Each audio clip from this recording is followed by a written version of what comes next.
Say his name. Say his name. I say today that we're tired.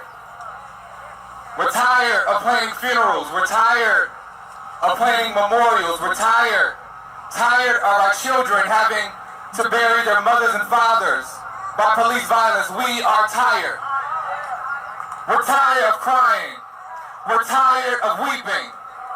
But we are demanding justice in this moment. I always say we're not here to negotiate justice. We're not here to talk about justice. We're not here for justice to be on the back burner. But we are here in this moment to demand justice and accountability for Andrew Brown. You know, though some may be here for a storyline and some may be here for a headline, I think it's clear the fact that this is a reality for the family. Come on, Ali. We're ready for change. This man got arrested the other night. But come on, y'all dance with him. He free tonight. We gonna fight them charges too. For change. We don't need recommendations. We need emancipation. We ready. We ready for change. Everybody say justice for the next generation. Justice for the next generation. Say justice for the next generation. Justice for the next generation. It's about the fact that she claims several identities. It's not just one. She claims that she's Afro-Latina. She claims in some cases that she's from, Black communities. I also want to call out all these white New Yorkers who waited 4 hours with us to be able to speak and then did not yield their time to Black and brown Indigenous New Yorkers who thought that their sense of, I thought cops was here to protect us, but I guess they're not. Boy, you think that this sort of like shock and empathy thing is the move. It's about the fact that she claims several identities. It's not just one. She claims that she's Afro-Latina. She claims y'all heard from a few people who were there, and thank you, much power to all my siblings who were standing up, my Black and brown siblings who were standing. Maybe some sort of look. Y'all know what it was, right? It was led by a group called Decolonize Displaced. The NYPD is a colonial occupation force. And therefore, I think we may have wanted to believe her because she was such a staunch advocate of Afro-Caribbean. And guess what happens when we get in there? Even, some of the white girls who do get arrested, in and out like nothing. Guess who's staying? Guess who's standing outside in the rain for hours, zip tied, no water, no access to anything. So y'all want to act brand new, y'all want to act shocked, we can reform, we can do this, vote people in, vote people out. So come on, man. Like, y'all know what it is, you know what it's about. Stop playing games with us, stop playing in our face. To all the white people after me, yield your time to Black and brown people, right? And stop playing in our face. This is what makes up another culture, and you're falsely representing that. It's destructive to you, it's destructive to that other culture, but it's been destructive to her students at George Washington, by the way, who are very confused, very angry, and really don't know where this goes next. Yeah, I mean, you're impacting other people's lives and taking opportunities. It's been that. The last time there was a curfew in New York City, it was because Black people in Harlem were standing up for one of our own being killed by the NYPD. And I do not want my great-grandchildren out here having to protest the same. So you know what it is. You got to defund the NYPD, not just defund it, abolish it. Abolish the police. The police are a colonial occupation force. A certain way, as you could see here, wearing perhaps what would be considered more of an Afro-Caribbean or Afro-American kind of outfit. And then, of course, you talked about the fake accent. So all of those things, I think, played into race as a social construct. This city is for us. The NYPD can't stay. If it's to protect all these gentrifiers, all these corporate interests, then you know what it is, and you're going to stay doing what you're doing. And how the fuck are you trying to pass a load of laws to tell people to follow the laws that are already there? Like, Do you not feel foolish as hell? So yeah, we talking about decolonizing this place. We're not stuttering. We know what it is, and we know why that's threatening the cops in a way that all these little, photo op type that Jumaane Williams is not to the cops, right? That's not threatening. So come on, man. Like, y'all know what it is. You know what it's about. Stop playing games with us. Stop playing in our face. To all the white people after me, yield your time to black and brown people, right? And stop playing in our face. So we don't know whether she was living dual identities. It sounds like, and she said, by the way, she's not a culture vulture. She described herself as a culture leech.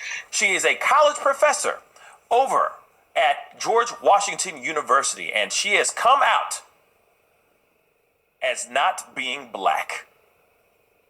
Yes, that's what I said. I said it. This woman has been pretending to be black for a little while now. This 38-year-old woman has now asked for people to cancel her. She is saying, I'm not a vulture. I am not a culture vulture. I am a culture leech. She is a white Jewish woman from Kansas City. And here's the thing. She has written an article. She came out. She exposed her truth. She has written an article. She came out. She exposed her truth in an article for Medium, and a Medium essay that she titled "The Truth and the Anti-Black Violence of My Lies," that she posted today. So anyway, somehow this went viral. This went like crazy all over the twits. Ending these lies many, many times over the years, but she was a coward. Her cowardice was more powerful than her ethics. She admits she's a coward, and look, don't be fooled by her outing herself. There's always an ulterior motive to this. She's using her white guilt. She's using that to help her out. She's taking cues from Rachel Dolezal. She's probably going to try to get a documentary, some bigger book deals. But she also says, I should absolutely be canceled. But, white privilege don't exist. It don't exist. It don't exist. It don't exist. Only in America can white people pretend to be black, get away with it, and make plenty of money. Man, I wished I could pretend I was white. But, white privilege don't exist. It don't exist. It don't exist. It don't exist. She lied. She is in fact white and from Kansas City. The associate professor at George Washington University had claimed African and Latina heritage. Her confession online was a shock on campus. She claimed this particular kind of like working class black identity, a fake version of that, a stereotypical version of that, in order to gain clout, in order to gain access to spaces and resources, including scholarships, fellowships, grants, and including her job. She said her deception was rooted in mental health issues as a child. She wrote, I have built my life on a violent anti-black lie, and I have lied in every breath I have taken. I am not a culture vulture. I am a culture leech. Amidst this country's current reckoning on race relations, the deception of a high-profile academic has been met with shock. She claimed this particular kind of like working class black identity, a fake version of that, a stereotypical version of that, in order to gain clout, in order to gain access to spaces and resources, including scholarships, fellowships, grants, and including her job. In a statement, George Washington University has said it's aware of its professor's blog post and is looking into the situation.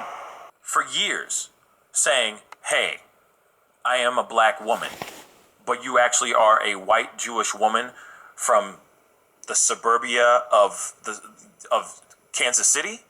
Every single place, every single job that you've ever applied for, or the place that you work for right now, it's probably looking at you in a completely different way. Now, if you are a man, but you want to be referred to and acknowledged as a he or she, or as a she or her, then I understand that. There are things that you can physically change on your body to be as such. But when you got somebody out there acting a certain way, throwing out dropping their R's and putting a little lean in their step and all that stuff, dyeing their hair a little bit, tanning excessively so they have a little bit darker skin, and just coming out and trying to talk a certain way and be a certain way, I think is messed up. There's some videos out there that show her in these various ways, in these various, let's just say these various characters, if you will. There's one where she literally is trying to sound like a black woman from the Bronx, or like a black Caribbean from the Bronx. And then there's another one where she's just acting pretty normal, where she's just doing a speech talking about history because she is a history teacher. So the thing is like, I don't get it. I really don't get it. I don't get it why someone would feel that moved to want to go out there and let everybody give off that notion that they are black. Now, the thing is to me, it feels a little, I hate to say the R word, I hate to use the aura word, but it feels a little racist. Because if she wanted to identify herself as black, but then only just identified herself as black, but just be herself, that'd be one thing. But when you go out there and you're trying to give off a certain vibe and you're trying to talk a certain way and you're just literally doing some sort of exaggerated stereotypical persona or what you think of as a stereotypical black woman, that's when I have a problem with it.